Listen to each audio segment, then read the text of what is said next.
கள்ளக்குறிச்சி அருகே 300 ஆண்டுகள் பழமையான ராமர் கோவிலில் கும்பாபிஷேகம். கள்ளக்குறிச்சி மாவட்டம் கள்ளக்குறிச்சி அருகே உள்ள சிறுமங்கலம் கிராமத்தில் 300 ஆண்டுகள் பழமையான கோதண்டராமர் கோவிலில் கோதண்டராமர் மற்றும் ஆஞ்சநேய சுவாமிகளுக்கு கும்பாபிஷேகம் வெகு விமர்சையாக நடைபெற்றது. இந்த கோவிலில் கடந்த 30 வருடங்களுக்கு முன்னால் கும்பாபிஷேகம் நடைபெற்றது எனவும், கடந்த சில வருடங்களாக கோவில் பராமரிப்பு இல்லாமல் இருந்ததாகவும், அதன் பிறகு இந்த அறநிலைத்துறை கட்டுப்பாட்டில் கோவில் கொண்டு வரப்பட்டு தற்பொழுது மீண்டும் புனரமைக்கப்பட்டு 30 வருடங்களுக்கு பின்னால் கும்பாபிஷேகம் நடந்தேறியுள்ளது எனவும் ஊர் பொதுமக்கள் தெரிவிக்கின்றனர். இந்நிலையில் இந்த கோவில் கும்பாபிஷேகத்தில் அருகே உள்ள கிராமங்களை சேர்ந்த ஏராளமான பக்தர்கள் கலந்து கொண்டு கோதண்டராமரை தரிசித்தனர். மேலும் கும்பாபிஷேகம் முடிந்தவுடன் பக்தர்களுக்கு அன்னதானம் வழங்கப்பட்டது. இந்த கும்பாபிஷேக விழாவில் கீழ்குப்பம் காவல் நிலைய காவலர்கள் பாதுகாப்பு பணியில் ஈடுபட்டிருந்தனர்.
அன்னதானம் உண்டு.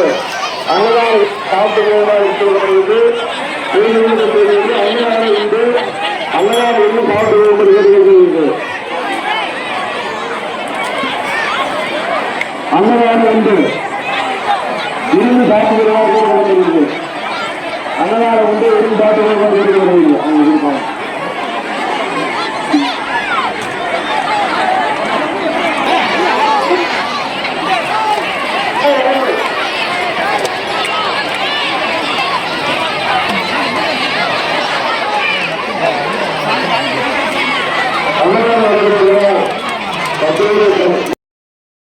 செய்திகளை உடனுக்குடன் தெரிந்து கொள்ள தீரன் நியூஸ் சேனலை சப்ஸ்கிரைப் செய்யுங்கள் மற்றும் பெல் பட்டனை அழுத்தி விடுங்கள்.